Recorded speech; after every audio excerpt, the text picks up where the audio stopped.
Richard Craib, welcome to the show. Good to meet you. Dude, I'm really excited to have a conversation about something that I've been trying to grapple with since the pandemic kicked off. I trained myself to be good at making money, but never really understanding investing money, and have watched the frustration build with people that feel that they're working inside of a broken system and couldn't really understand like what they were struggling with. And now once the pandemic hit and I began to see that I needed to look more closely at investing and all of that and what was going to happen to the world financial markets, I started to be unpleasantly startled by the things that I was finding in terms of how it's structured. And as a person that I would say is the future of finance and the way that you're approaching things with Numerai is absolutely fascinating. Talk to me a little bit about what is the structure of finance? Well, it's for sure broken. I mean, and that's why there's so much energy and new ideas around finance. I mean, one thing I always ask people is like, what are young people doing? And young people today, you don't like meet someone out of college who says, my idea is I'm going to start a new bank or a new hedge fund even. And the reason is the barriers to entry are so crazy. And it's basically like controlled by regulation. And the regulation sounds nice at first. Because it's designed to protect people. It's designed to theoretically. Protect, we all need protection. And then it creates like this crazy class of like compliance people are sort of required to do anything. So I can't imagine what it would be like for sort of a 25-year-old to apply for like a banking license or something like that. But the sad thing, it's got so bad that it's not even in anyone's affordance to even have the idea to do anything about it or try to change it. And that's where crypto is powerful and things like Numerai are powerful because it's somehow making it possible for people to be involved in the financial system. So I have this thesis that I'm working on. I'll be very interested to hear what you think. So I hear this idea that basically there's all this tension happening between the generations. And the reason that the tension is happening is because the old guard is refusing to pass the baton to the new guard. But that doesn't strike me as the way that human nature works. And I think that people cling to power for every conceivable second. You have to pry it out of their cold, dead fingers. And I think that historically what happened was youth and vigor, like so much of the economy was generated around being able to have a higher degree of stamina, do physically demanding jobs. And therefore the next generation was just able to beat the old generation on that. And now as we go into an information technology economy, what you see happening is it's easy to get ahead of people because you understand the game better. And you can either do political moves or you can just be more knowledgeable. And so that allows you to hold on to power longer. And so that creates all this friction between the generations. And now what we're seeing is what I call fuck the man energy. And so we're getting this energy. You saw people with Occupy Wall Street. But then Satoshi writes a white paper, and people that have been watching me for the last like 6 months have heard me say like this idea over and over, but this is really interesting to me. So Satoshi writes this white paper and creates digital value out of thin air, and people buy into this, and it creates this decentralized, democratized way to go about money. And it's now starting to spill over into other areas. But help me understand, one, is it just regulation? Is that the only problem that makes this fuck the man energy so strong? And what is it about decentralization that seems to be the cure to whatever the ill is? Yeah, it does seem like a lot of the energy in crypto kind of wouldn't be there if it just were incredibly easy to do normal business. So if it was extremely common for young people to start new banks or just people to IPO companies, even that's like kind of weirdly rare. If all that was a little bit more possible, then it would be hard to imagine the world of crypto developing with so much energy. So I do think it's definitely related to regulation.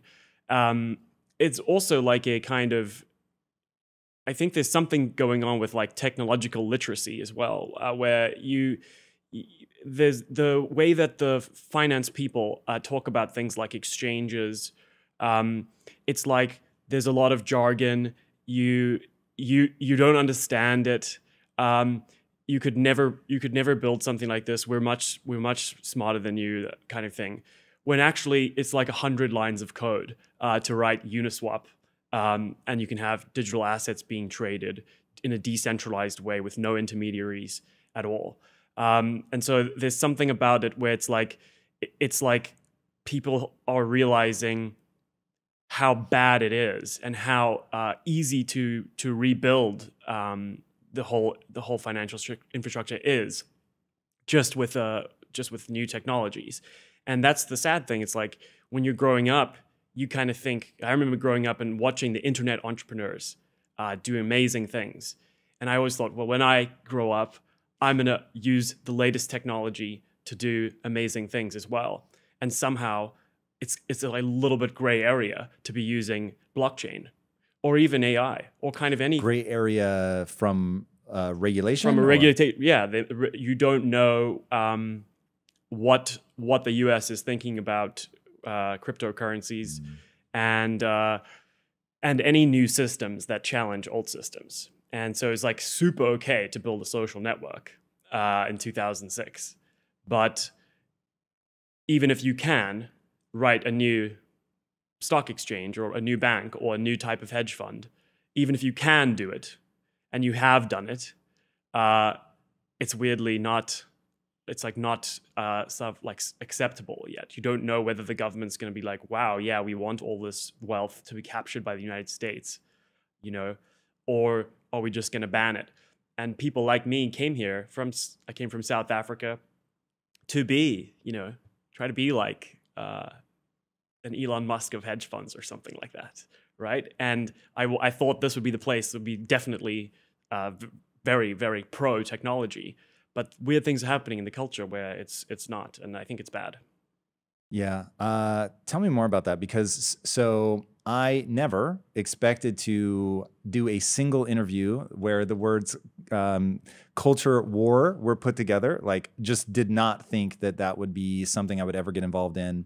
Not the thing I want to focus on. Like, I'm about the individual. How do you empower an individual person regardless of where they were born, color, creed, nationality, nothing? To me, none of that shit should matter. It's like, can you add value to the world? And if you can, you should be richly rewarded. And now I find myself where the ideas seem self-defeating to the very people that are promulgating a lot of the ideas. So what do you see as going wrong? As somebody who could look at America one way when you were younger, and now that you're in the thick of it, think, ooh, maybe some of these ideas aren't as useful as people are hoping. What is broken in the parsing of that data? It's something like a desire for like a static society. They don't necessarily want innovation because it leads to uneven outcomes. It could be that, but it's also just if you're older, it's also annoying to have things change and have to learn a brand new technology or something. So I think there's something like it's fine if all you're doing is kind of a joke. And that's why I think kind of like NFTs are interesting, because it's like a joke, and so it's like can't be illegal because it's just art. And so the same people who I think, so I have a friend who created an NFT project, and he's like got a computer science degree, really good at machine learning, and like he decided to make NFTs out of college. And it's like, on the one hand, that's cool, sort of, because it's like a protest art thing, maybe. But on the other hand, it's also like, is that the only thing that's not banned? Like, if you can't sell shares in your futuristic new bank or hedge fund or something on the blockchain, but you can sell pictures of cats or something. So we just did a big NFT drop, and dude, the number of hours that I had to spend with attorneys trying to figure out like, hey, I want to make sure that I can keep supporting this thing, that the SEC is not going to come after me. Yeah. And of course, the first words out of their mouth are like, hey, this is just a big question mark. Yeah. some of the attorneys were like, you shouldn't do it. There's questions. And so our job is to CYA. And so just, don't. And then other people, were far more thoughtful in their guidance. But it is, so the thing that winds me up about the system now that I'm like really looking at it. So the old system worked very well for me, right? I generated a tremendous amount of wealth. So while I was doing that, it seemed like everything was working perfectly. But then once I had wealth and I was like, oh, I want to do something with this. And then I needed to look at the way the system is made for somebody who isn't an entrepreneur, which is the vast majority of humanity. Then I started to just be dizzied. And it started with accredited investor regulations. And I was like, wait a second, I am the dumbest investor of all time. But now because I have over $1 million in liquid net worth, I can invest. Like, it was so strange to me that the value of an idea or a company or whatever is captured long before an IPO. And it's now captured by VCs or, who all accredited investors. And so I remember the day that I learned about it. I forget who told me, but I was like, why aren't people rioting in the streets over this? Like, this is crazy. And that's crazy to me. And so to your point about NFTs, how do we deal with that? What's like the path forward? Well, I mean, it's so obviously bad that, and one thing that's kind of interesting, I think, is I do think there's quite a lot of research coming out on like marginalized groups, let's say, traditionally considered marginalized people, are actually much more likely to be involved in cryptocurrency and any of these new things, because in some ways the other stuff is clearly not available to them. So you could have two friends and can't invest in each other's companies. And it's That's like so crazy. It's so crazy. And I actually didn't know about that law either. I thought America was like clearly, the place to be for capitalism. And I met a young guy who was like 23 or something, and he wanted to invest in my company. And he wasn't accredited. And he was super smart, knew exactly what he was doing, but he couldn't invest. And he had to, kind of figure out other ways to be involved. But that's so, how could anyone think that was a smart law to pass? And it's very much in this framing of like protection, like how can we protect people from themselves? And that's the opposite of the American value of like individual responsibility and being able to pursue whatever dreams you want to pursue.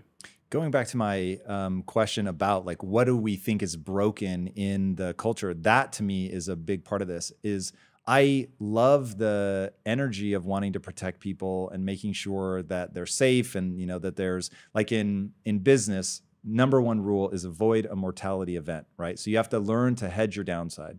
So I'm going to try this thing, and if it works, we've got upside. But if it doesn't work, I've got a way to make sure that this isn't a catastrophic moment.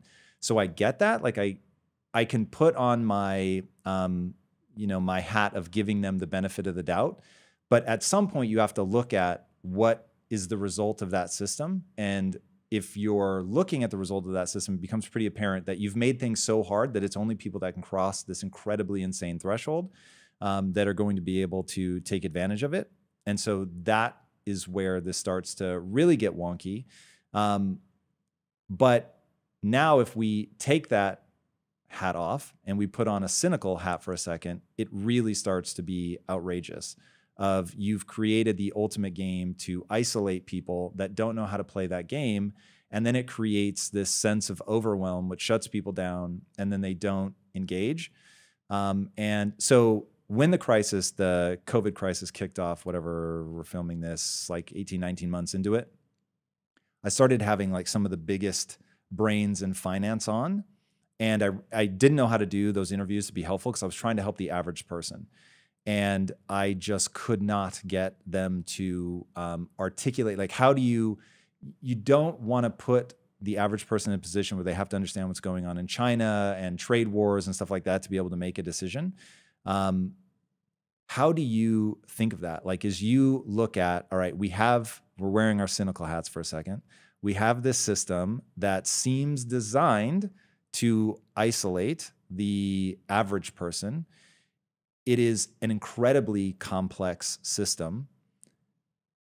I think that there is an answer that was presented which I'll give my answer once you've had a chance to speak. But how do we help people in this new era navigate that without having to just tear down the old system? Well, it is. I mean, I don't know. I mean, so Numerai, we have a hedge fund, and it's kind of obviously you have to be an accredited investor to invest. So anything I'm working on, probably not for the normal person, but it's not for lack of trying. It's just the way it is. So I mean, but I do think that there are more people. There are a lot of people involved in the stock market through things like Robinhood and ETFs and things like that. So I don't think like in some ways there is more access than ever. But then there's always like this underbelly story, which is like, well, Robinhood's selling the order flow to Citadel Securities, and they're this huge entity that's kind of like done all this regulatory capture and stuff. But like, so it's that's what's sad. It's like every story you hear was like about financial inclusion is like something in the background that's like the dark side of it. But then when it comes to crypto, it's kind of like weirdly public. You know, it's like there's everything is on chain. You can see all the transactions. You kind of know what you're getting into. And then when you have applications like decentralized applications, you know that there are no intermediaries. And so there's something compelling about that for the normal person. However, it's sad that many of those things can't be what are considered securities. So you can't say, I'm going to make a company, and my company is going to be on the blockchain, and we're going to make 1,000 shares and sell the shares to people to fund the business. That is like completely illegal. And so people are doing things where they almost are told they're not allowed to make their blockchain projects valuable. If it makes return, really bad. And if you tell people it might go up, really bad. And that seems strange that you're kind of pushing this energy into more and more things that aren't securities. It's like it would be better if some of these things could be more valuable or could have an open. They could do what they wanted to do. So it's very hard. I would say it's very hard for people to navigate. And I don't really have any personal financial advice for people. That's very wise, since I'm sure that would get you in trouble. But it's another regulation. Yeah, right. I think you actually, though, have your finger on the answer. It's interesting to me that you're doing it within the sort of traditional hedge fund world. But here is my core thesis. I'm building, literally impact theory is built on one idea. And that idea is, if you want to scale in today's age, the fastest way to do it is to crowd validate. So I came onto this idea, which probably was self-evident to people long before me, but it took me a minute because we're a studio. So we're trying to tell stories. And in any creative endeavor, you can expect a 1 in 20 hit ratio.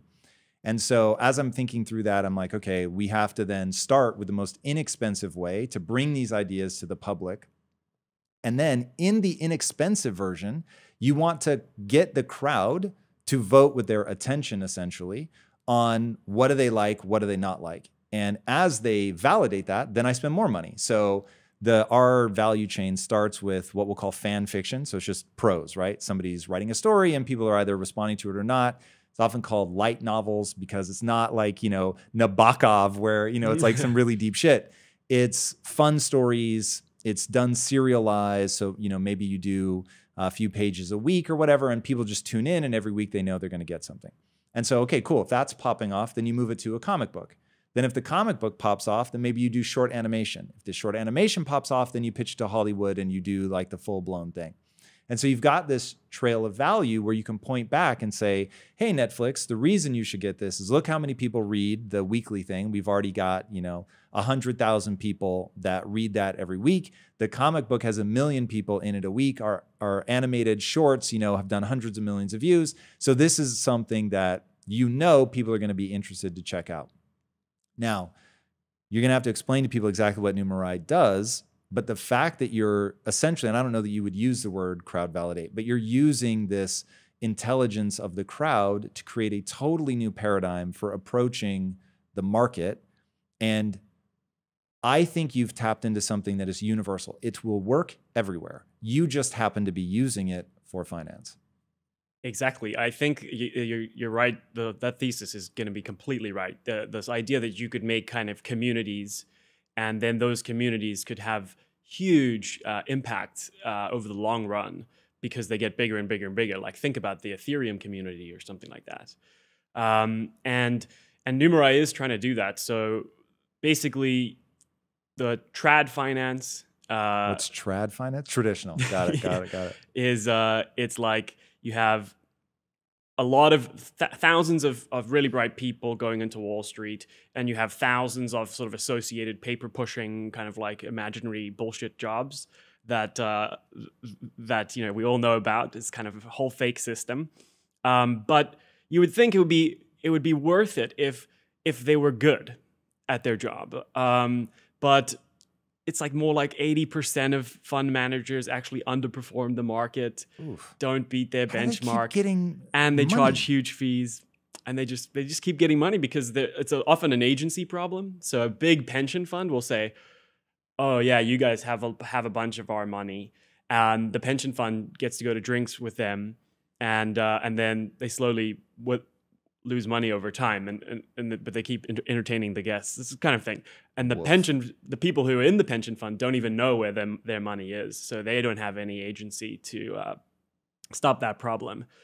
But anyway, Numerai was the idea was, could we make a completely new kind of hedge fund where anyone could contribute ideas to the hedge fund, signals to the hedge fund, and the hedge fund would combine them all together and trade a really smart model that had a lot more alpha than a traditional fund. So people are basically giving you, here's what I think is going to predict the success of a given stock. So yes, but it's a little bit more, it's very quantitative. So every model that is submitted on Numerai is a machine learning model. And so it's not really for everybody. It's not like you got to tell us your favorite stocks or something like that. It's much more complicated. So we give out a huge data set of thousands of features and decades of financial data. And all the data is completely obfuscated, meaning no one knows what the data even means. Like if you looked at our data, it's like millions of numbers between 0 and 1. That's it. And you're supposed to do something with that. And people can't do anything with that data because they don't know what to do. It's just too vast. It's too vast, and there's too many features, and they don't even know what the features mean. But a machine learning model can model any data set. A machine learning model can look at patterns in any data, right? And so everyone is downloading our data and using machine learning models like neural networks or tree-based models or anything they want, and finding patterns in that data that no one else has found before, and submitting signals to us on 5,000 stocks in the world. And again, they don't even know what stocks they're predicting on. It's kind of complicated, but it works. And they're predicting on 5,000 global stocks and giving Numerai a deep edge over anything else that's been done before, because we have by far the most models. If you take a big hedge fund like a Renaissance or Bridgewater or Two Sigma, the number of people who are actually modeling data, because they have a lot of compliance people and all those kind of things, it's like maybe a few hundred. And Numerai already has like about 4,000 models that every week are submitted to power our hedge fund. Yeah, so this to me is incredibly interesting. I don't understand though, and we'll come back around to the idea of just using the crowd validation, but machine learning, why doesn't a machine learn the same thing? Like why do all of these different models end up adding more value? I don't understand how machine learning works, to be honest. That's a good question. It's a very good question. So actually, if you think about, one way to think about machine learning is that it's like fitting a line. So fitting a curve. So if you have an XY scatter plot of data, right, you can draw the line of best fit, right, the linear regression. So would find the mapping between those two variables and find the line that fits the data the best.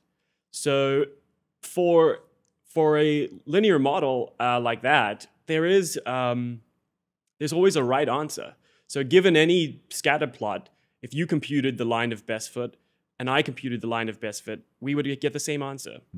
And Numerai, what we're doing is there's not just an X and a Y coordinate system. There's about 10,000 dimensions of the data, and you can anyone can model the data, so they can use any type of model. And so what a neural network is it's a nonlinear model. So it can combine those features in all kinds of ways. And so the more features we give out and the longer the data sets, the more types of models could be discovered. And so actually, many of our users are finding things that are really strange and might never be found by another hedge fund. But by having thousands of those unusual, uncorrelated models, you can create a very, very high Sharpe ratio, which is like very high return per unit of standard deviation in your returns. So that I can see if I can understand machine learning at a really basic level. I'll give you the example that I saw a video of and fell in love with it and just think this is so extraordinary. And I use it as an example of learning from your mistakes, but now I want to actually understand under the hood what's going on.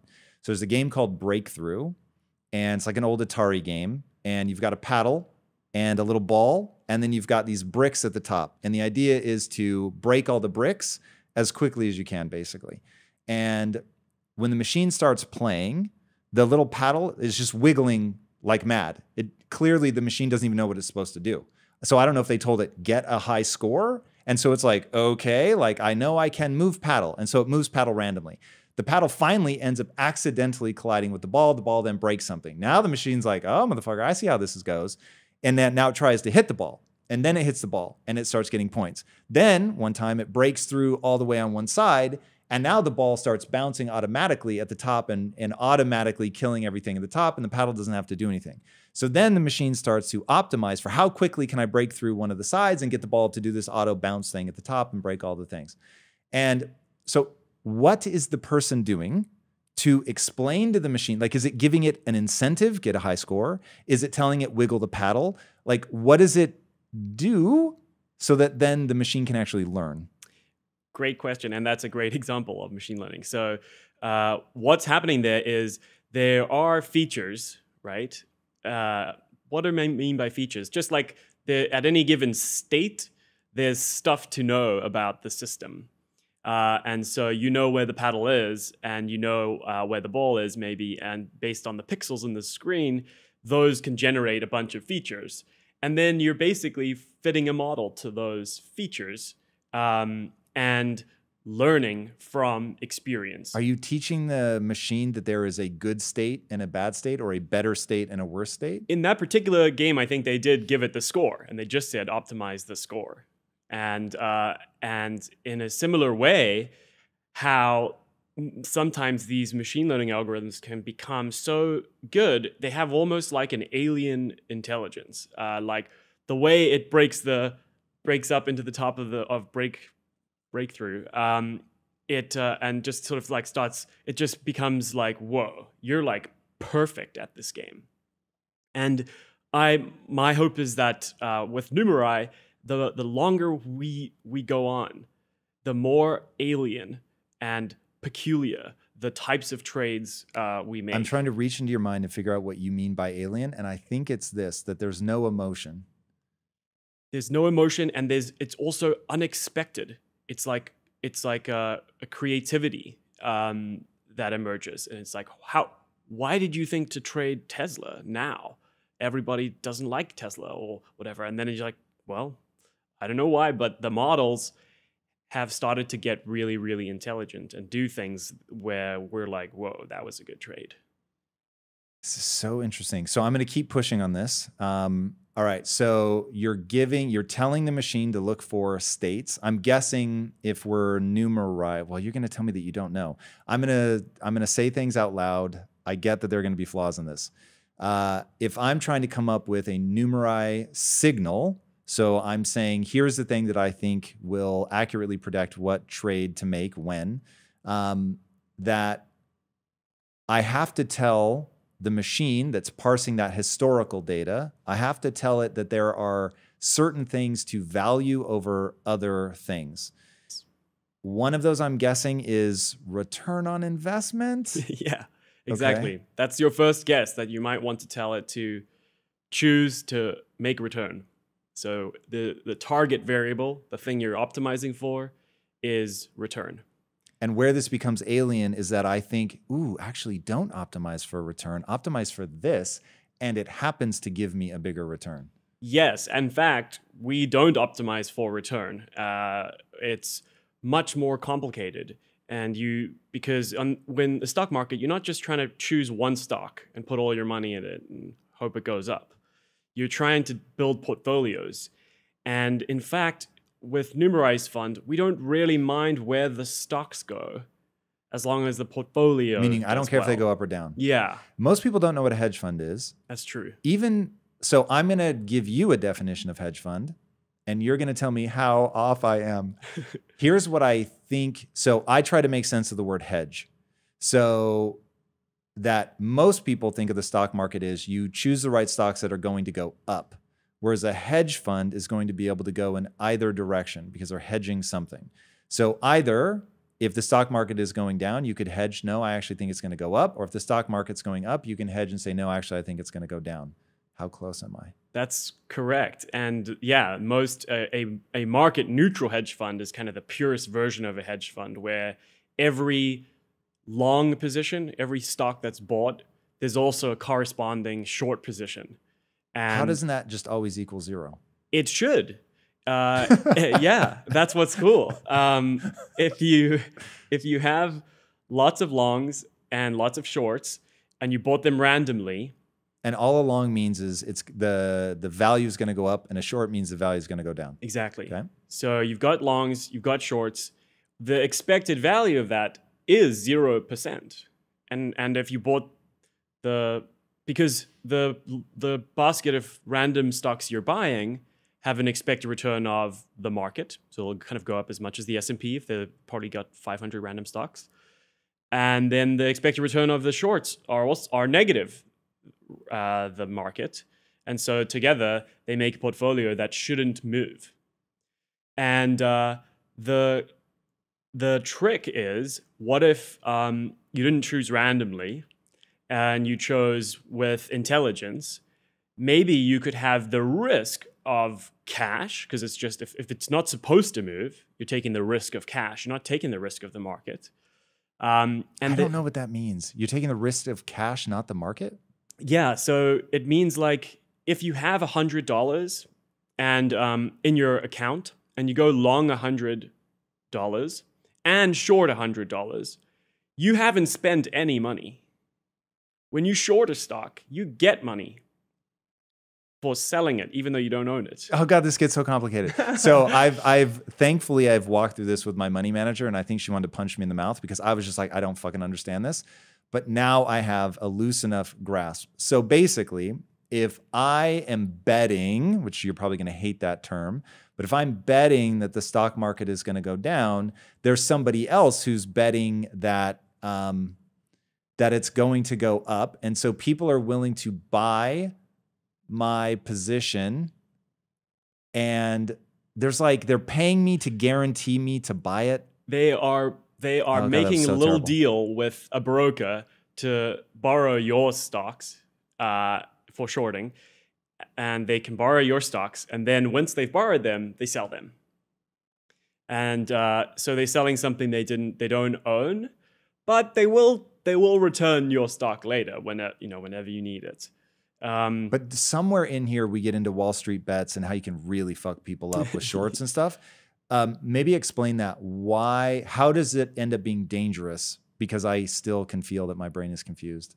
And I've had this conversation like a dozen times. No, it is kind of confusing. So yeah, that's quite weird. Like if you have $100 in your account and you short $100 of stock, you will have $200 of cash.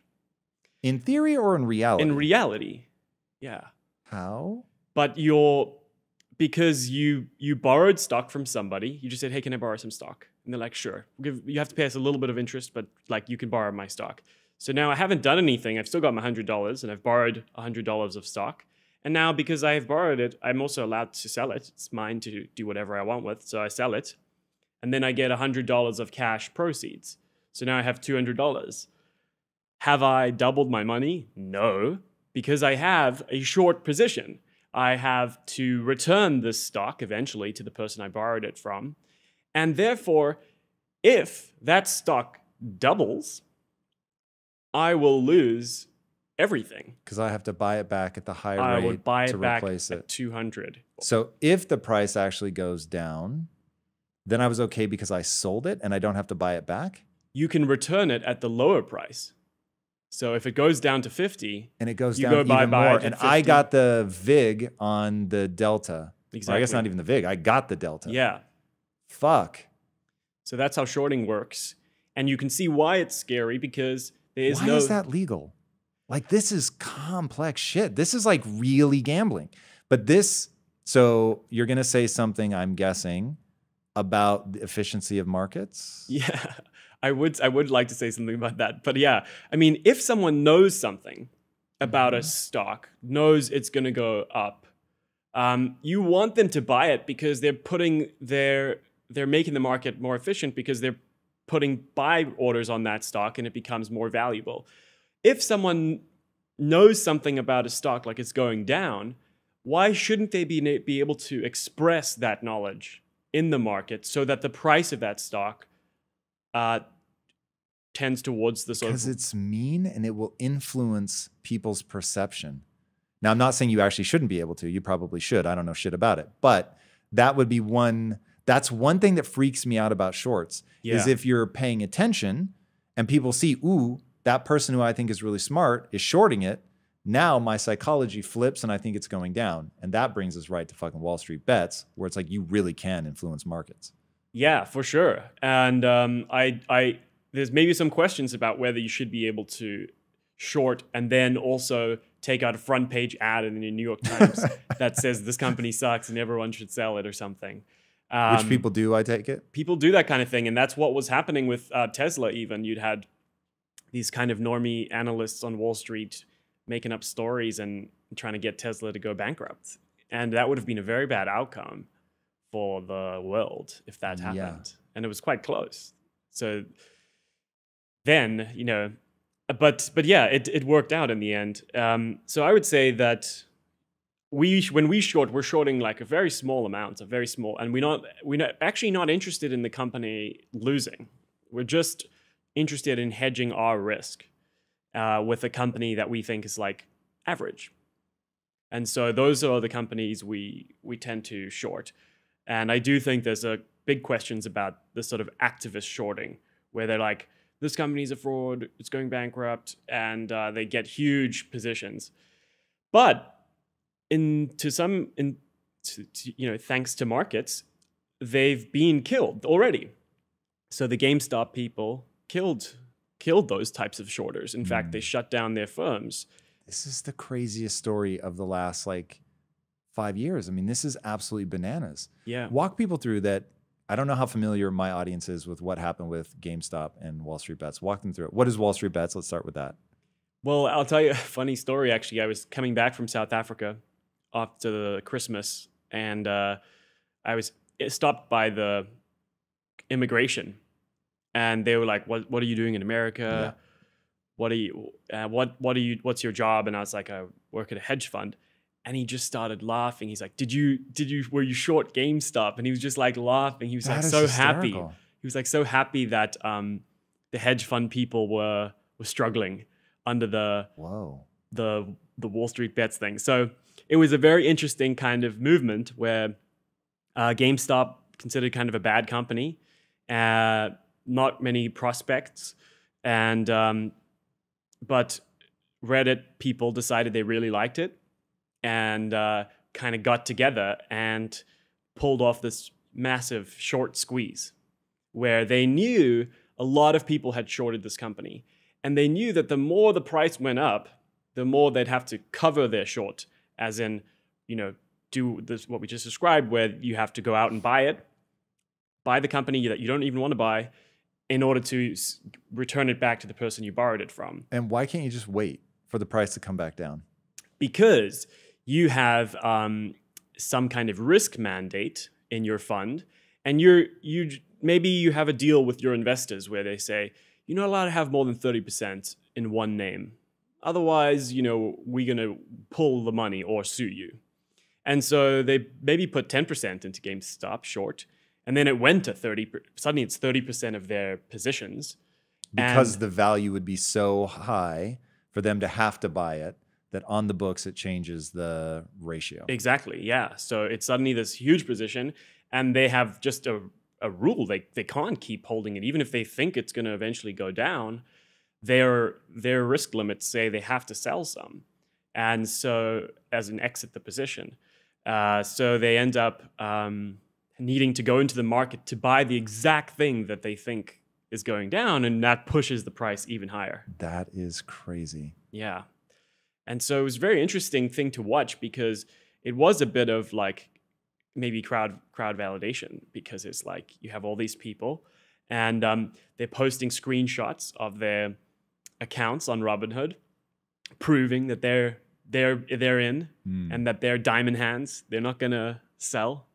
And suddenly people are like, maybe we can do this. And in this kind of distributed way, decentralized intelligence, they end up doing something that was actually very smart, and did cause big ripples in the hedge fund industry, because a lot of those stocks were, when that type of thing is happening, it affects all kinds of other stocks. So there was almost like a huge rally in these kind of junk stocks. And all the hedge funds are short the junk stocks. We were even short some of them, not GameStop, but some of them.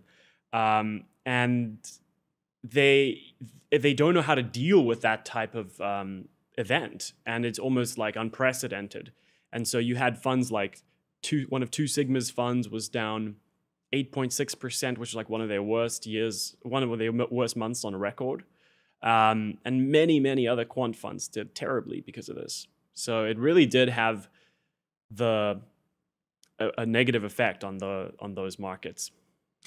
Okay, so what was going on there is, Wall Street Bets is a Reddit subreddit, and so it's just a bunch of humans that are in a space sort of together talking about, were they saying, hey, let's go, I believe in GameStop and I want to see it go up, or hey guys, if enough of us buy into this, we can fuck over the hedge funds? Yeah, it's hard to know what the sort of like aggregate motivation was, but there were people who liked the stock, like even Michael Burry, the big short guy. He owned it. He thought it was a bit undervalued at a time. This is why maybe it was on $4 or something. And then there are other people that came in and, for their own reasons, liked it. But then it started to become like, well, someone's posting that there's this huge hedge fund that has a huge short position, and all we need to do is to get this up by $50 or more, and they will be toast. And we can literally take their money out of their fund into our Robinhood accounts. Dude, that is insane. What you just said, we can literally take the money out of their accounts and put it into our Robinhood accounts. Yeah. That's bananas. That's the short cover. Here's why I always encourage people to don't think about things. Think about the nature of things. Once you understand what's really going on, like I could never have pulled that off because I don't understand it well enough. And because I don't understand it well enough, I can't think from first principles. And if you can't think from first principles, you can only follow, you can't lead. And wow, like that is really, really fascinating. So this whole idea of distributed anything, we're moving into a really fascinating period in human history. And my mission has slowly become, over the last 18, 19 months since COVID kicked off, getting people to recognize that we're going through something unprecedented right now, but in any moment of disruption is tremendous opportunity. I wanted to have you on the show because I see you applying that to an area where I know people have told you to your face, like, this isn't going to apply to finance, which you're really pushing back on. But going broader than finance, why do you think there is, why is decentralization as a movement? Well, one, do you think it's inevitable and the future? And if so, why? Someone said to me that, what decentralized thing has ever really worked? And I was like, what?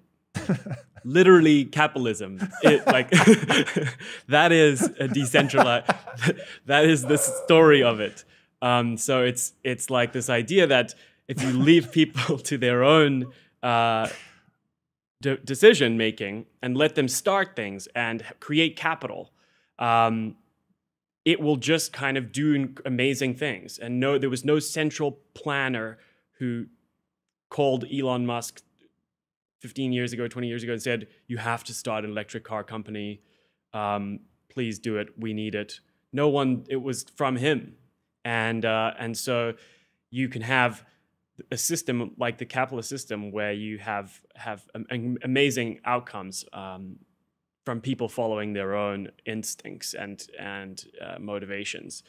And so, but decentralization now means a lot like cryptos related stuff. And it's like, why is that decentralized? Well, no one's in charge. There's no one who can stop you from building a small set of instructions on the blockchain and have that become a very valuable piece of financial infrastructure.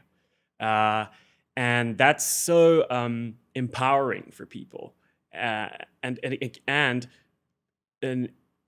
to make it even more intense, why crypto is a kind of hyper-capitalism, even if that thing is doing something wrong, like it's a little bit scammy or a little bit scary, there's no one who can stop it. And so in the capitalist market in the United States, if a company is doing something wrong, they can just be shut down. But in crypto, it's more free, but it's also more dangerous for that reason. But the benefits so far seem to be outweighing the bad things. I mean, the good things in crypto are very good. What are the good things in crypto? Well, I mean, some of the things like, say, Uniswap is a really interesting exchange, and it's a decentralized exchange, has no intermediaries. You don't need to sign up to it. You don't need to KYC yourself. You don't need to do anything. You can just trade. And it's got some days it has more volume than Coinbase. And it was started like, I don't know, 18 months ago or something. So there's that type of thing and it's also got no one working there in some way. So there's some coders who work at a company that sort of support the protocol, but the protocol's out there and it can't be taken down ever. So it's kind of cool. This is the closest I've ever felt. There's two things I will say. There's two things that I'm like, you have to stop and look at these two things because it will change your life so profoundly that I've given my entire professional life to getting people to understand two things. The first one I knew would be a thing because mindset. So that like changed my life. It took me from scrounging in my couch cushions to find enough change to put gas in my car, which is a real story, to, you know, having serious success in business. And so I was like, whoa, this is teachable. It's repeatable. Other people can do this. And now the other is, I don't know what word to shorthand it to. Maybe decentralization, maybe crypto. I don't know. But the shift in cultural energy to things that can't be censored, stopped, broken, whatever, going outside the system. Maybe that's it. And when I see what's happened, like this, the number of people, in fact, I'm saying it now to everybody listening to this. You have to do your own research. I cannot see the future. This is not financial advice. I'm not a financial advisor. I do not know what the fuck I'm doing. So all I want people to do is look at it And if they look at what's going on in crypto and they reject it, fair enough. Maybe you know something I don't, and maybe my gains are short-term gains. This is so possible, and I cannot stress enough that people need to do their own research. But now, having said all of that, what I want people, the reason I want people to do their own research is the rich getting richer is not a phenomenon I find interesting, even though I am wealthy. And so this, like, crypto is playing out extraordinarily well for me. All I do is dollar cost average. I buy a little bit every day of what I'll call the blue chips, like the safest ones, because again, I do not know what the fuck I'm doing. I do not spend my time And the safest ones are pretty risky already. Ultra volatile.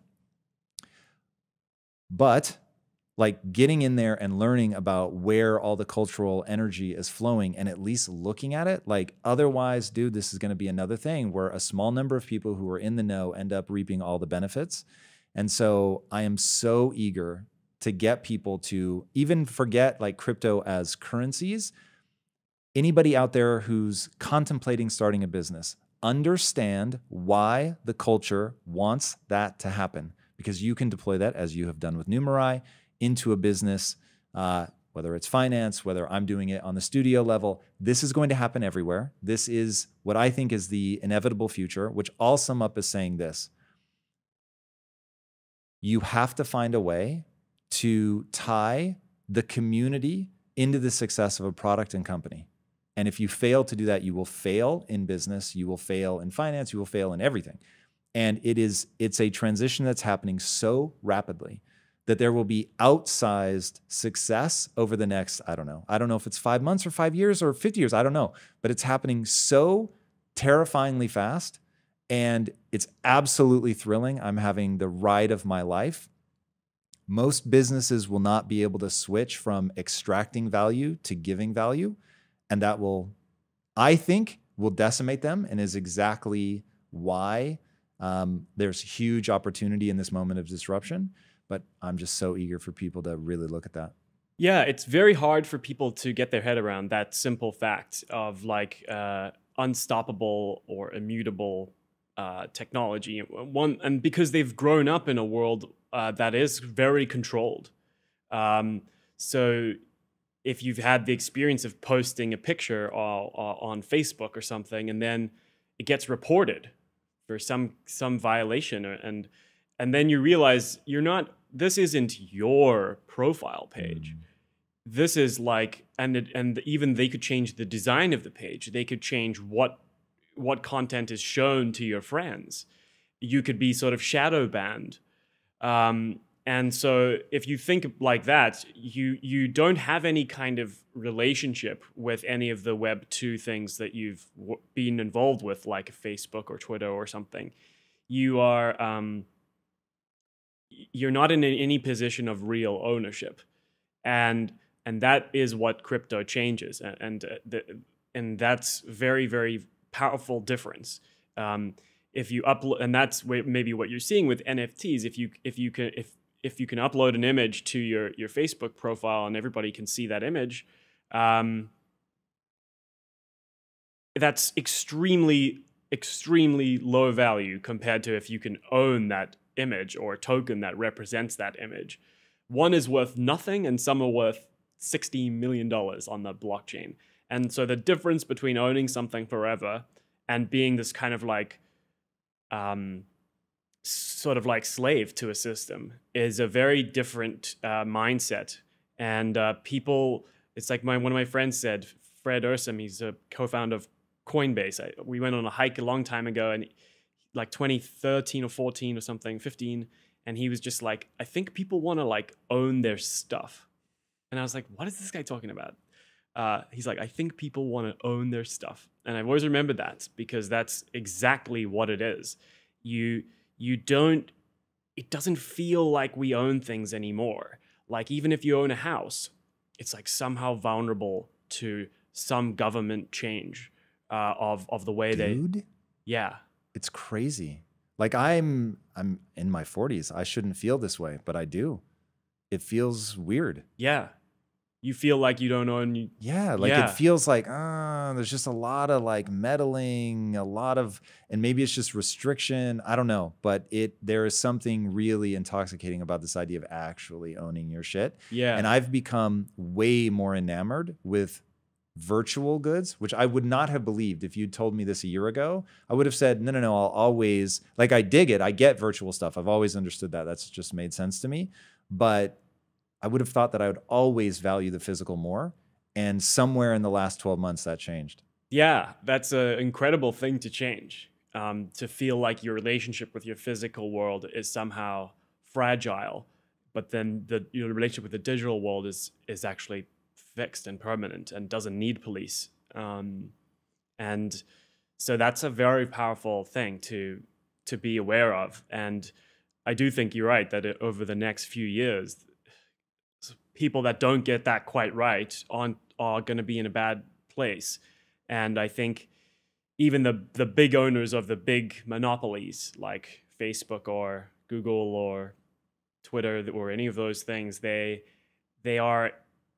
totally aware at this point of this huge sea change. And they've built out a lot of relationships with the deep state. Basically they've joined they follow the party lines, but they are also run by, in some cases, entrepreneurs who maybe don't want to play that way forever. And if the internet is going to be free, which seems like a thing that will continue in the United States, hopefully, then all this crypto stuff is part of it. It's not like we can really have a free internet and not have crypto. Either the whole internet's free and kind of unregulated, or it's not. And it's a very different game if the US starts saying, well, no, you can't use this application. And what do you think will happen? I am very curious to see. I think it's going to be very intense the next couple of years. I'm kind of worried about like some of my friends in crypto because there's a lot of good intentions and a lot of good actors in this space, especially in the United States. Like the people here are nice. They're trying to make nice things. They're already wealthy. They're not worried about making money. They really do want to make something special, something new. And if the good actors get targeted, then it's like a particularly sad state. Like Brian Armstrong, founder of Coinbase, he had this situation where like he's like been fighting. Well, he's been talking with the SEC about these issues for so long, and they've put so much thought into their regulatory policy, and but they keep getting kind of treated badly, I think, by regulators, even though they're so clearly good actors. Yeah, it'll be really interesting. I'm worried about what happens if the US tries to clamp down on it. There's so much cultural energy pouring into it. And look, you used a great word earlier that crypto there's a sense of danger to it. So I just had an experience this morning that was absolutely hilarious. So because there was a period of my life, an extended period of my life in my 20s where every dollar counted in my life. And so I developed this real frustration when banks acted like my money was their money. Yeah. And now that it's on a grander scale, I still have that sort of rage-inducing mechanism. And just today, I was trying to wire a non-inconsequential amount of money. But first of all, they trapped it. And so they stopped it. And I called them, tried to deal with it. Nope, they wanted me to go into a branch. I'm like, guys, I do not have time, A, and B, COVID, no thank you. So not super keen to go into the bank. Let's just deal with this over the phone. They were, one, you have to stay on hold for ungodly periods of time. And then second, they were like, why are you wiring the money? And that's like my red line. I'm like, that's none of your fucking business. Like, This is my money. I'll fucking wire it to whoever I want. Like, thank you for the protection. But like asking me what I'm doing with it, like, That Oh, drives man. me fucking crazy. And so once you get into crypto and you see how easy it is, one, it feels a little scary because you're like, I could send this to the wrong address and it is gone forever. Like there is no getting that back. But the first time you send a payment and it's like 0.2 seconds, it is amazing. And so the reason I had to wire the money, not that I was willing to tell my bank this, not that nothing bad, but I was trying to buy an NFT and Coinbase limits, right, the amount that you can send in any one day. And so that's an important thing to note is there are some parts of crypto that are centralized. And so you run into the same issues. But once you get into your wallet, you can do whatever the hell you want. So anyway, I was having trouble getting enough into my wallet to buy this NFT. So I ping a friend and I was like, yo, I'm trying to get this. And he was like, cool, I'll send you the ETH, then just wire me the money.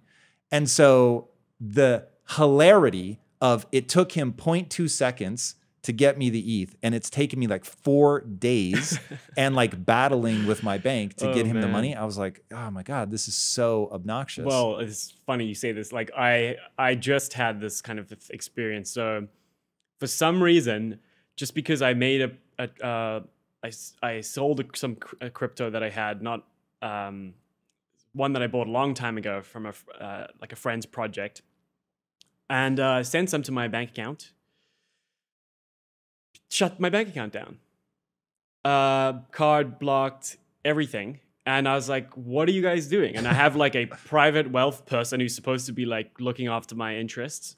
And she's like, well, you know, we needed to do some KYC, like ask your, like, I'm like, what are you talking about? Like, you do know me, like me. I have been like at the bank for like 12 years. And now I'm like, I got my, an assistant who works for me, this guy Pedro, he had to draw money from the cash, mail it to me by FedEx to the hotel so I could afford to like buy a cab to go to the conference that I'm going to. And like, it's still in process. My Netflix is, I can't even watch Netflix. My God. My PayPal's off. And I'm like, kind of a good citizen of the financial system. And I paid like a lot of taxes. And like, fuck it, man. I hate it. I was just like, maybe I should just not get the card fixed. Oh, dude. I've also been rejected from every credit card I've applied to. I have no credit. Why? Don't know. Probably because I'm South African. Uh-huh. So yeah, it's actually terrible. And it's also this feeling of like, oh, wow, I'm actually powerless. Like if I move banks, that's the next bank is under the same regulatory regime and has the same people working there, shuffling the same papers and annoying their customers on purpose. Yeah. So I just don't think this is going to last. Like if it's that hard to like use just to like I'm locked out of my Uber. It's like so crazy. That is crazy. What for? It will be very interesting to see. It feels to me inevitable that the decentralized web, Web3, however we're going to think about it, is going to happen, that people are, I hope, going to be willing to trade some of the risk. And look, I am not looking for no regulations or anything like that. I had a conversation with Robert Breedlove and I was saying, like, sovereignty is a double-edged sword. I don't want 100% sovereignty. Like, I like the idea that, you know, the cops will show up if I've got an issue. I don't want to have to, you know, deal with everything myself. So I'm certainly not that guy. But getting to a world where there are options, where we can make different trade-offs, and it seems to me that crypto is the leading edge of that. Exactly. And I also agree. I don't think the US, the story of the United States would have worked out so well without the SEC. Like they did a lot of good, clever things to make America, like they do want to be the financial capital like of the world. And they've done things that made a lot of sense. But I feel like somewhere around like 2008 or something, they just started going just like into this insane direction where it seemed like let's just say 0.001% of of transactions are kind of sketchy. Is it worth wasting your time or my time as entrepreneurs, spending 6 days a year locked out of their bank accounts so that you can like do your compliance bullshit? Like, no, it's absurd and it's ugly and it's like not what we should be doing at all. Yeah, this is so companies, as I'm sure you know, they reach a point where the system you used when you were smaller stops helping you. And so it's what I call the dragon begins eating its own tail. And I think there's that sweet spot where you want regulation, you do want protection, but then there comes a point where it starts being destructive and it's creating more problems than it's freeing up. You're using a tactic in Numerai that I think is part of the potential solution to this, which is staking. Yes. Talk about staking, because I haven't heard anybody else say what I've heard you say many times, and no one ever asked you a follow-up question. So here we are, which is you've said, not only is it working in Numerai and finance, but I think that this would work across the entire internet. Yes. So what is staking and why will it help?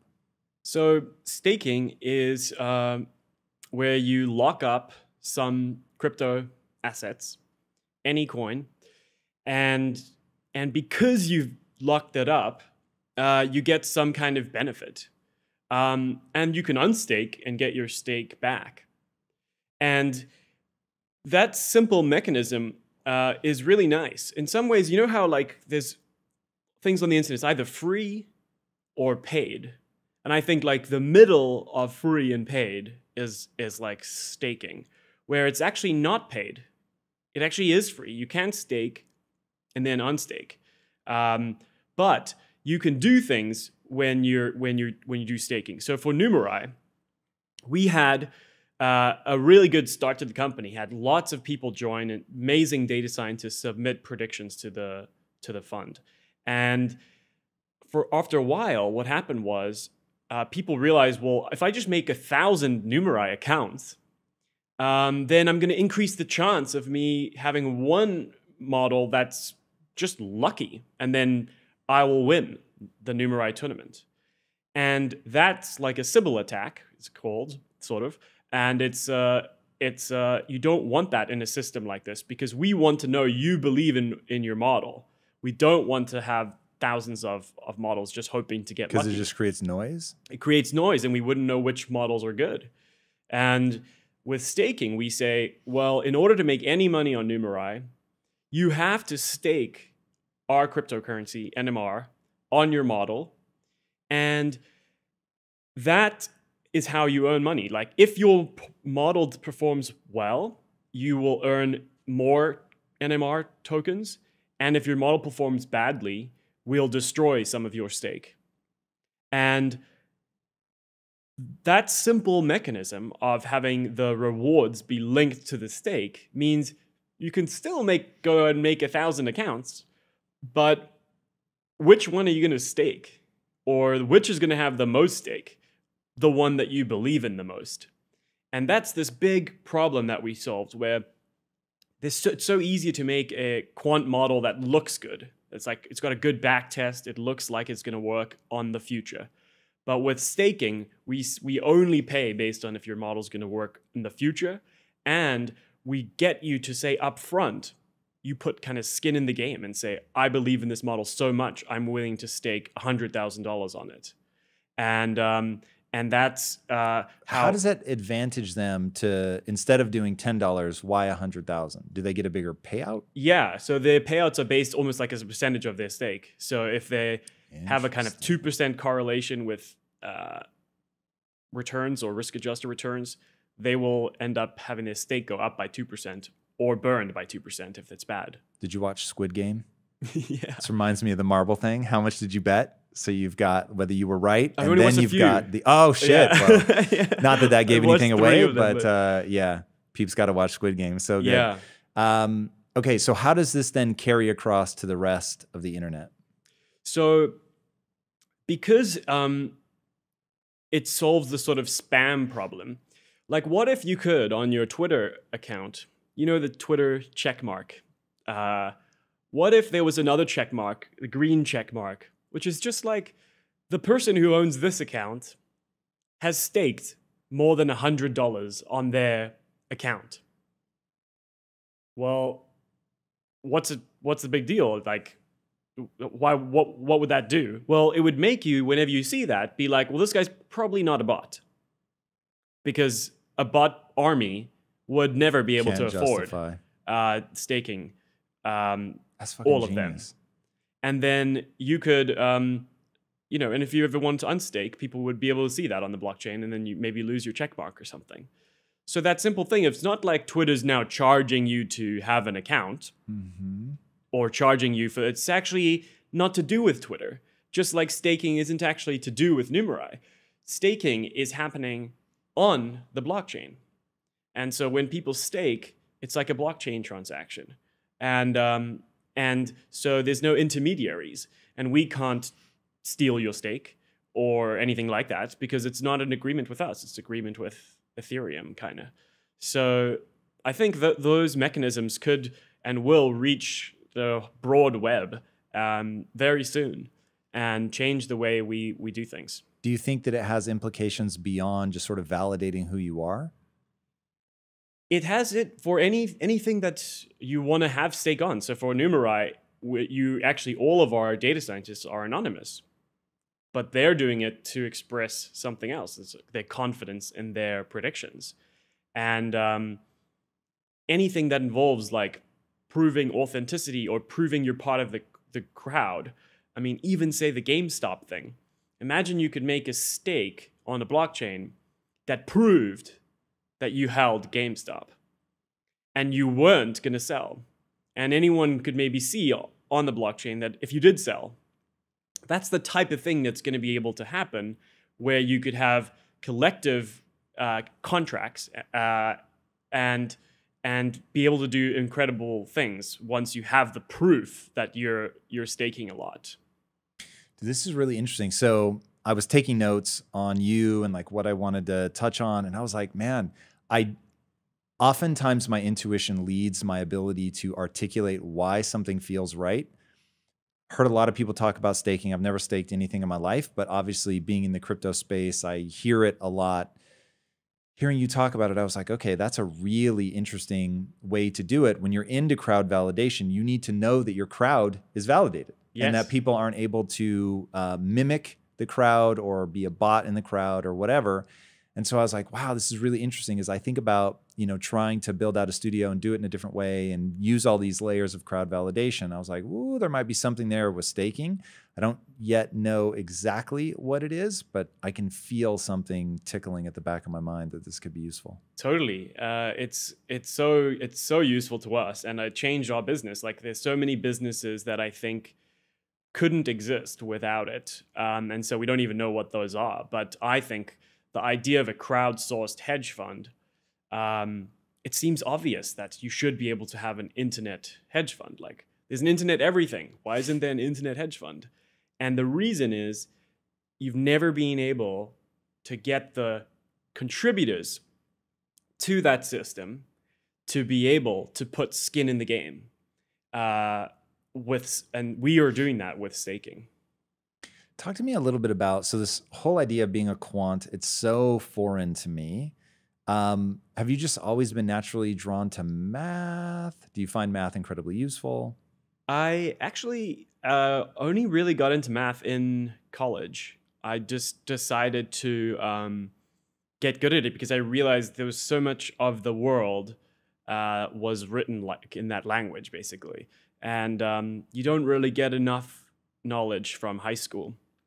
And but I was also always interested in stocks. My dad gave me stocks when I was 8 years old, and I just followed them and traded options when I was 15, and started. And are options the same as shorts and options bonds? Are even more funky than shorts. Good Lord. So what are options? It's where you have an agreement to buy something, a right to buy something at a future date at a certain price. Okay. So I can say, hey, if this goes down, it's like a limit order. Except it is, it's just a right. So there's no obligation to It have. doesn't happen automatically. Yeah. So I'm paying for that, right? Yeah, you're paying a premium, like an option premium. So what would the option to buy Google? Imagine you had the option to buy Google shares at $2 per share. Yes, please. That option would be like, yeah, I'm definitely going to exercise that option. And so that option would be very, very valuable. But then there's also put options, which are, so that's a call option, and there are put options that are making money when the stock goes down. So it's like insurance if the stock goes down. That I have somebody who's willing to buy it from me at that price. Exactly. Are they just literally the reverse of each other? You have the right to sell the stock at that price. So I can only do a put option if somebody's done a call option at the same amount? No, actually, they're different. But usually there'll be calls and puts on the same asset.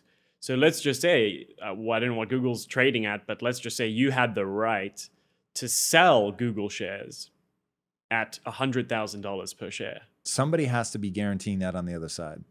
So yeah, banks and things are kind of underwriting these options. Really? Banks? An individual person can't do it? Actually, no, because of how risky it is. It's quite hard to get the ability to write options. It's easy to buy and sell them, but it's hard to get the right to create them. So wait a second. It's easy to buy and sell them. There's only two sides to that equation. What's the difference between buying and writing? It's like you're the counterparty of the whole deal. Like, like if you and I buy and sell an option, it's basically at the exercise time when you can exercise this option, someone's on the hook for that. So it's a bit like you and I are, if there was an insurance contract or something that we had on a house, you and I can trade it, but we're still hoping that the insurance company is good on the deal. It's like that. Dude, this is why I think crypto is long-term just going to suck in so much capital. This shit is confusing. Now, I'm not the brightest guy around, but I'm also not dumb. And I find all of this extraordinarily difficult to wrap my mind around. Whereas when I looked at crypto, I was like, oh, this is very basic. It's arbitrage. This is like a currency. And so just like when I first got married, my wife is British, it was like, hey, if she's got pounds in an account in England and we've got dollars, like you can sort of transfer them back and forth based on where the exchange rate is going and if you think that's going to change. I was like, oh, cool. Like I get that. So if I buy a pound today and the pound goes up in value compared to the dollar, then I'm laughing. This is amazing. That's at least like a far simpler thing. I just heard you explain it twice and I still don't understand like how the writing of a put and a call and all that stuff. And look, I know I could buckle down and finally figure it out, but Jesus, like that is far more complicated. It is complicated, but it's a little bit like fake complicated. I mean, like it doesn't need to be this way. We could have had these kind of options be something else. It's not like a deep thing to understand. So I think if you could it have been made as simple as, hey, I want to guarantee that I can buy if the price drops too, because this is what I do on crypto, right? So I limit buy all the time. I almost never buy from market value. So I'll say, okay, the price is whatever. If it drops, $500, then cool, I'm in, trigger a buy for whatever. But that means that somebody else has to sell at that moment. If no one's willing to sell, then I'm done. There's nothing I can do. Yeah. So is that the simplification of this whole thing, or is there? Well, anything can become a market. So like that, it's still true that a call and put options or anything, has a market, and then people have bids and offers on that market. So once you get to the market point, it could be anything, and it's easy to understand. But yeah, with derivatives, it's just often a more leveraged, scary version of like just buying the underlying asset. What is a derivative? This is a word I hear all the time, and I've never gotten a definition. Derivative is kind of anything to do with anything based on the underlying stock. A put, a call, a short. Yeah, exactly. So an option is a derivative of the stock. And it just means its value is derived from the price of the stocks, the price, or the price of something else. And so all kinds of derivatives in the markets. I want to go back to math for a second. So I am very sad that I didn't pay attention to math in high school. It doesn't come easily to me. And people who are like, oh no, like it describes the world and it's beautiful. I believe it. I just, my brain, like there is an actual blankness. Like when I encounter math, my brain doesn't fire. Nothing happens. So if I read a book, encounter a psychological principle, I see a painting, my brain sparks. But math is like an absence of something for me. Oh, no. And so I really have to like get in and try to anchor it around something so that I can sort of trigger my visual brain, if that makes sense. And then I can start to grasp the concepts or even break it into its constituent parts. So I found in high school, if I would force myself to go to the chalkboard, I would be able to figure it out because I was forced to go, okay, wait, here's where my brain goes blank. I don't understand this. And then the teacher would go, that's where you use this formula or whatever. Okay, cool. And I would just memorize that. And then I could get it. But now that I'm in business, I'm like, holy fuck, I use math every day. And it's so important. But if you were talking to somebody who's 15, they're in algebra and they want to know, why does this matter? Like, do you have an explanation? I think it definitely does matter, and it's very important. But it's also there's this interesting thing in culture. So I admire you for saying that you have like a block of math, because many people can become bad at math because they're too afraid of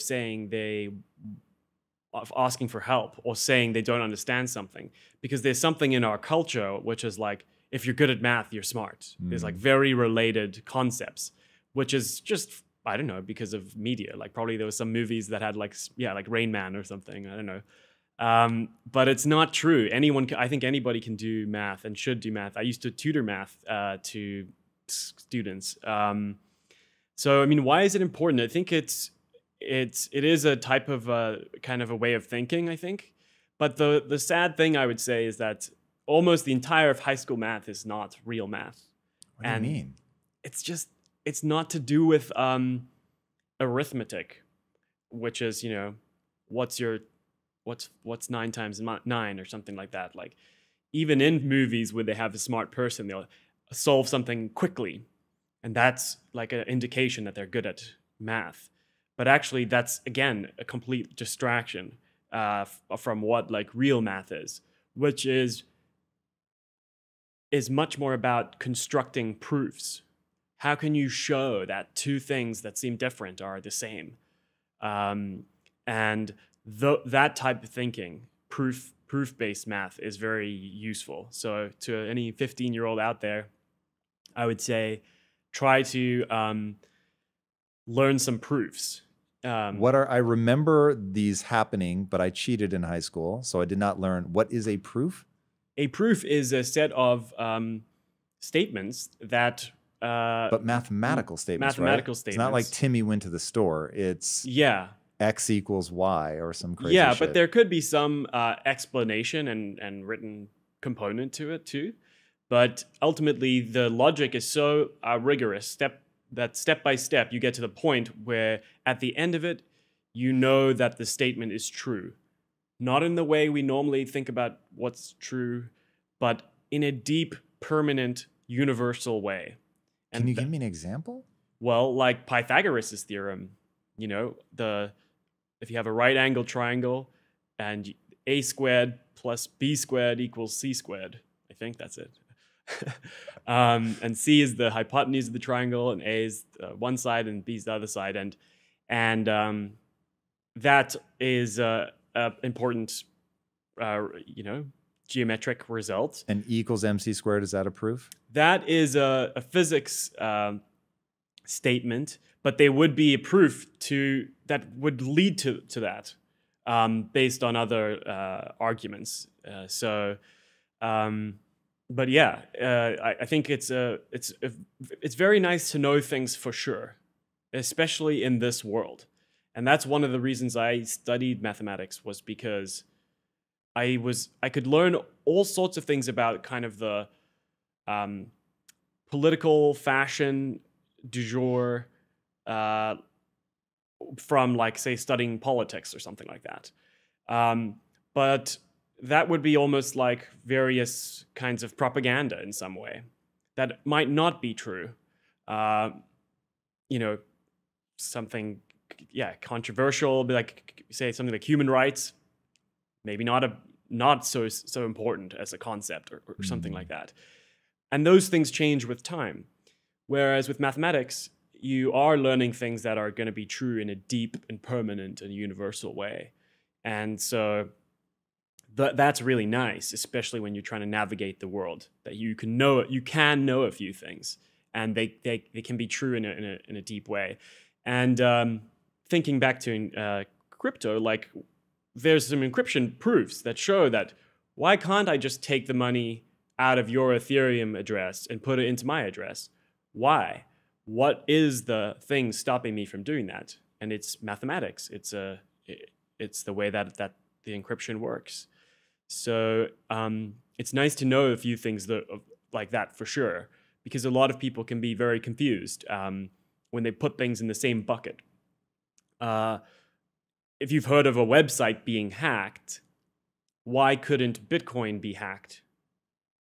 And they're two very different types of systems, and you wouldn't know the difference between them without thinking through the math of it. And I don't.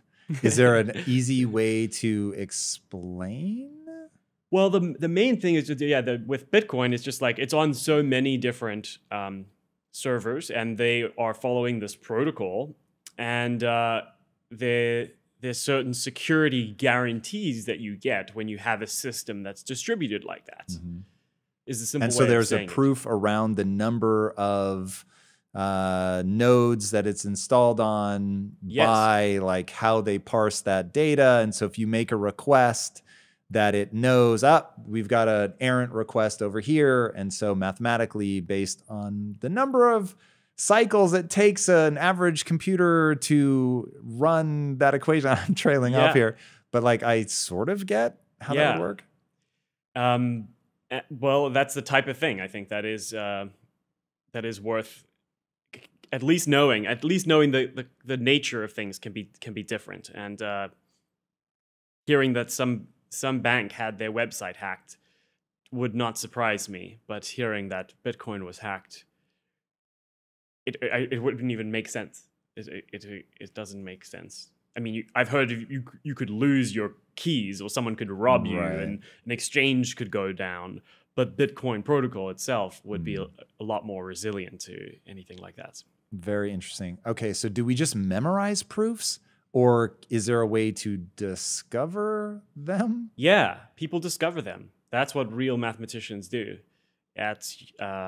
Professors are trying to prove something that has never been proved before. That this equals this. And are proofs always about finding that two things are related or identical? Or that they are not identical, that they are different.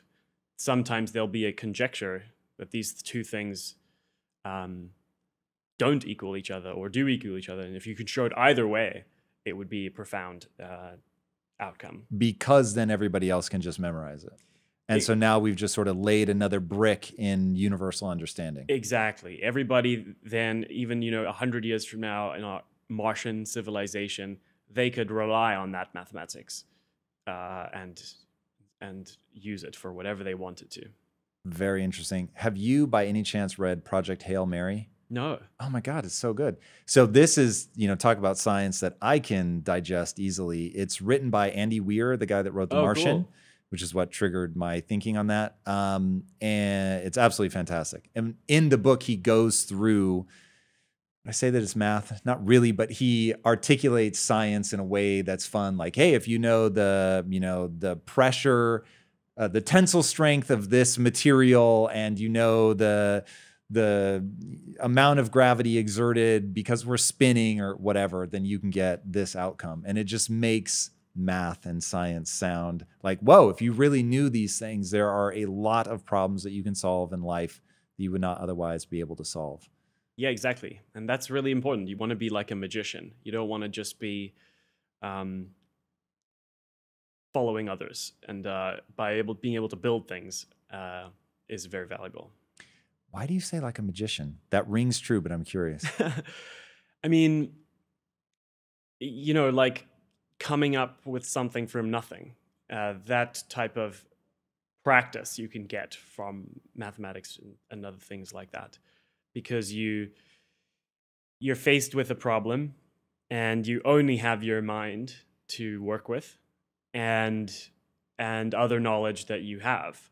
And if you can construct something and show it's true in some creative way, that is always going to be the same type of thing happens in your real life too, where you have to solve a problem just by yourself with only the knowledge you have. Pretty sure I said this early in the interview, but that's why I certainly I myself try to think from first principles, and why I encourage the team to do it. Because if you can think from first principles, you really can do something original. But if you don't, you can't. Exactly. And it also is like you can rely on it, even when you have, when things are going badly, because it's coming from a place of first principles.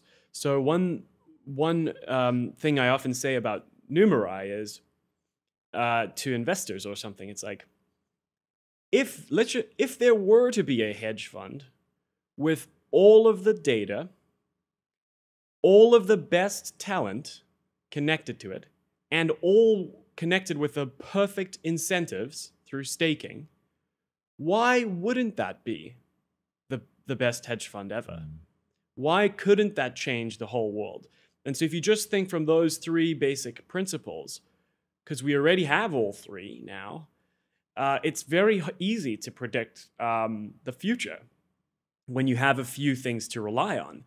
And then something could happen like an important employee quits the company, or an investor pulls out, or whatever. Let's just say something in the operations of life. Are any of those three things not true after that happens? No, they're all still true. And so you keep going. And I think it's extremely important to me when I look at investing in companies, not that I do it often, but to have a couple of those like first principles things, because that entrepreneur is going to need them, because it's going to be hard. But at least you can know that if the configuration of this project gets to that point, that the first principles express themselves, then all you need to do is time. You need time to get to the right configuration. And do you have thoughts around that with entrepreneurship? So it's going to be hard. Are there other things that surprised you as you got into building companies that you know that somebody just starting out, they won't have thought of it yet? Yeah, I mean, it is very hard, and it's so hard it's not even recommended. Like, what? I don't think we need more entrepreneurs. Really? Maybe we don't. I don't know. What is so hard about it that makes it not recommended? It's like very lonely, kind of. You usually, if you're so I'm always talking about kind of venture-backed startups. I don't know what it's like to start a restaurant or something. It could be very different. But if you're doing a technology company, usually you're talking about something that doesn't yet exist, and you're trying to get investors, employees, and all kinds of people excited about this thing that doesn't exist. And then you go home after working extremely hard, and you're like, oh, it still doesn't exist. And I'm just here alone. And so it's very hard to continuously be kind of have this energy to keep something going. And with Numerai, I mean, we've had there was this huge crypto crash in 2018, and areas and market neutral funds have had a really tough time. So there's been so many times where you would quit. But then the last 2 years, it's like, so glad we didn't quit. Why didn't you quit though at the hardest part? Because I just knew I wanted to, something I say to entrepreneurs is, don't start a company unless you're prepared to make it your life's work. And that gets around so many of the problems that people have. Like, they might start a company in an industry that they don't even like. because they think, well, I'll just do it for 2 years and then I'll sell the company. Oh yes, I did exactly that. And then it's like not long term, and it's like, so if you have it in your game plan that you're going to be doing this for a long time, it changes your whole mind. You don't want to hire somebody who you don't really like, because you know that you might have to, it's not going to work. And if you're expecting to work with them for a very long time, you'll hire better people, and all your decisions will be much longer term. We've had so many things where there's so many opportunities to follow some new fashion or something, and we've always had a lot of resistance to anything that doesn't make perfect sense for the long term, and that's such a nice thing to rely on too. I think that is very smart. Dude, this has been so much fun. Where can people follow along with you? So you can go to Numerai.ai is our website if you want to join as a data scientist. You can go to Numerai.fund if you want to learn about our hedge fund. And you can follow me on Twitter, Richard Craib, or at Numerai. Nice and easy, man. Thank you so much for coming on. And guys, dude, I had so much fun researching him. As you know, I think there's something really happening in the world right now. And the way that he looks at it is incredibly, incredibly interesting and useful, mostly done through the lens of finance, but highly encourage you guys to check him out. And speaking of things that I highly encourage, if you haven't already, be sure to subscribe. And until next time, my friends, be legendary. Take care. Peace.